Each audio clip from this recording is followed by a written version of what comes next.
Hello, listeners. If you've enjoyed these narrations, please click on that like and subscribe button. Saunder, a word used to describe the profound feeling of realizing every stranger around you has a life as complicated and important as your own. It's also the name of the town I grew up in. Sonder lies on the eastern coast of the UK, on the northern side of England. If you reach Scotland, you've gone too far. But if you're in Scarabburg, you've not gone far enough. It sits somewhere between there, though I don't think anyone could be more specific. You see, you can't find it on any map, printed or digital, new or old, color-coded or even satellite imaged. There's no sign of this town existing at all.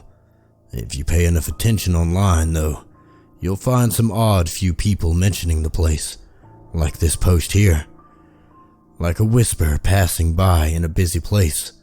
You only know it's there if you're looking for it. Yet to the vast majority of the world, Saunder is just a word. I was born there and raised within its confines. I moved away at 15. That was about 10 years ago. It was a peaceful seaside village, the type where everyone knows each other. The type where when someone hosts a get-together, all residents are invited. It was a close-knit community. I still remember it with mostly fond memories, the waves lapping onto the sand all throughout the night. The cobbled streets scorched your bare feet as you walked back from the beach on a summer's day, and the dark woods that overlooked the town from High Hill. High Hill is what we called the hill that stood next to Sonder. It blocked any chance of a view to the other towns or cities. We resided in a valley at the edge of the sea, and whilst we liked it there, it did feel very secluded. The town had a few small businesses. My favorite was Uncle Pete's Pizza. Everyone called him Uncle Pete, although he wasn't actually anybody's uncle. But his pizza place was perfectly between our home and my mom's pub. Every Friday she would pick up a pizza on the way home. Absolutely no exceptions. Me and my older brother Jacob were always excited for this. Much of the town has been there for generations, you see. The population naturally getting smaller as more and more of them become family. But a few people would move there every now and then. All of them found the town in the same way, a leaflet coming through the letterbox while searching for somewhere to move to. Every single time, the same story. They were driving here by a house-moving service. I guess with no directions or map, it would be difficult to make your own way here, you see. They were lovely. They really helped us, they would always say. Nobody ever really seemed to question it much. I mean, it's not like we were trapped. We could leave whenever we wanted. Make no mistake, Saunder was not a prison. It didn't even feel like one. It's just difficult to find, and leaving just felt, wrong. Like you shouldn't do it. As the internet became mainstream, it became more and more obvious to people that the town was so hard to find. Suddenly people had friends from outside of Saunder, but they could never visit because they could never actually seem to get their way here, and GPS signal was weak. Opening any apps on your phone that tracked your location wouldn't pinpoint you. And then there were the appliances of Saunder.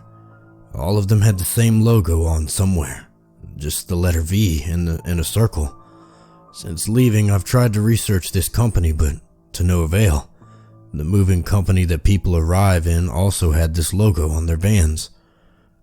The town did have its issues, none more known than the scream singers.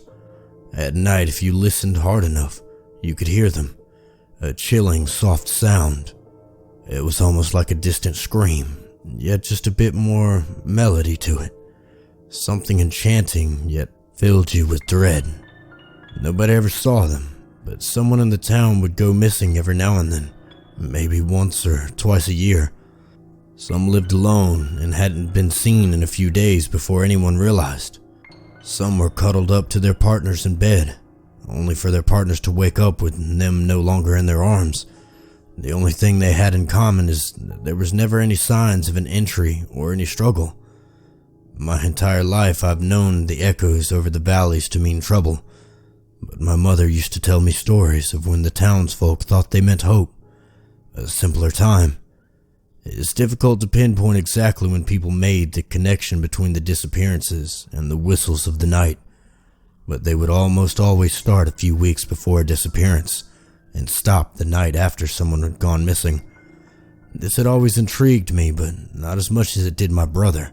Jacob found it absolutely fascinating, perhaps because he had never had someone close to him taken and didn't understand the pain. To him it was just a mystery, wrapped in a bunch of questions. Some believed that the scream singers to be the ones taking these people. Some believed their calls to be a warning that something darker is coming. Whatever people believed their intentions to be, everyone knew that their somber singings over Saunder was only bad news. My fond memories of the town became cloudy when the trauma of my final few days there entered my mind again. Years of therapy had helped me cope, but I feel like talking about it publicly is the final thing that may bring me peace. As far as I know, I'm the only person to have ever seen the scream singers, or at least the only living person. It was the summer solstice, the longest day of the year, the 21st of June. Sonder was always held a small festival on this day, and is dated back almost a century at the time, being the 97th consecutive solstice celebration. The festival took place not during these long sunlight hours, but as the sun began to set and the longest day ceased at about 9:30 p.m. But the town of Saunder felt more melancholy than usual, especially for the festivals that were going on. The scream singers had started their wails again about 3 weeks prior, getting louder and louder with each passing night. Sure enough, about an hour after the festival began, you could faintly hear the noises again, piercing through the sweeter melodies of the festival and the chanters of the crowd.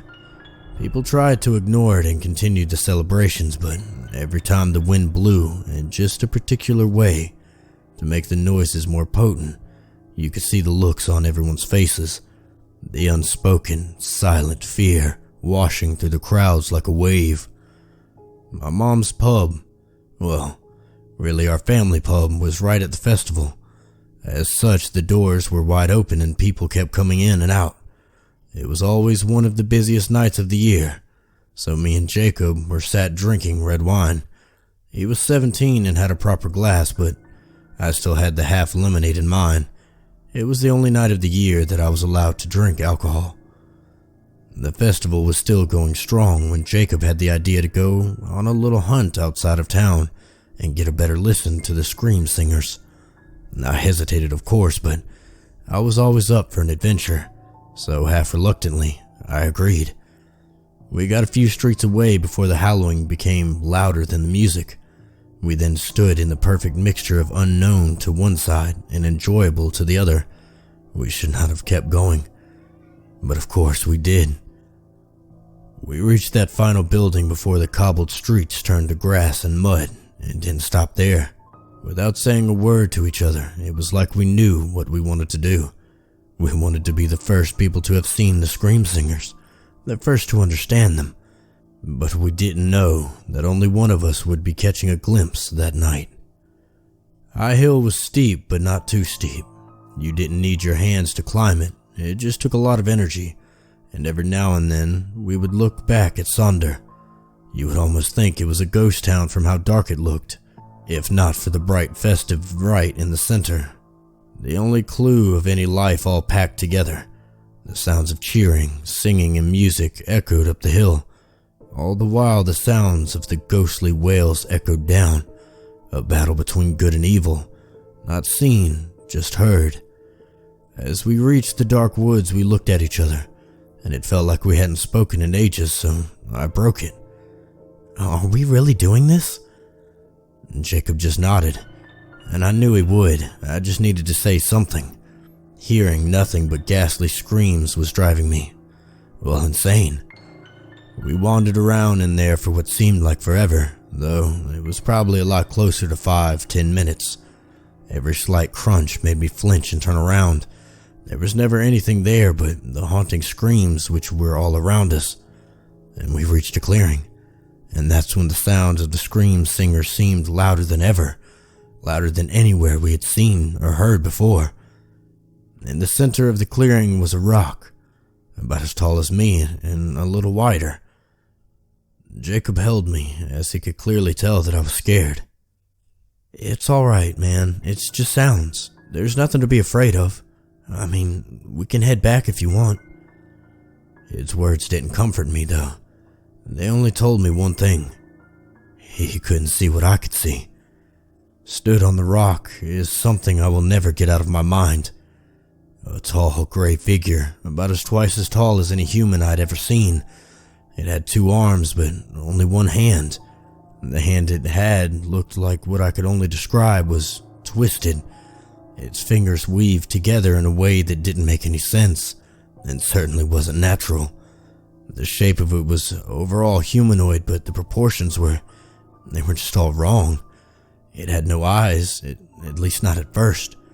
I was terrified looking at this thing, but the moment my heart truly dropped was when the eyes appeared. They slowly came out of its skin. There was no evidence that this creature should even have eyes. There were just no holes for them. But as its face opened in a mesmerizingly disturbing way, I saw 2 eyes slowly coming forward. The face closed again with the eyes looking right at us. There were only 2 eyes. I counted them. 1, 2.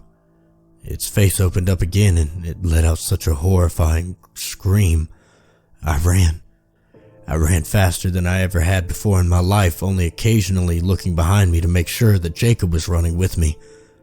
He was, but he wasn't running from the scream singer. He was only running to catch up with me. He had no idea why I was so scared at that moment. We ran all the way down High Hill, nearly tripping over. Running down a steep hill is difficult at the best of times. As we got back onto the cobbled streets, I turned around and looked up into the woods. No sign of anything chasing us, but the screams were still so loud, even down here. By that point, Jacob had caught up and was right behind me. He just kept asking why I was running, but I was too shocked to answer him yet.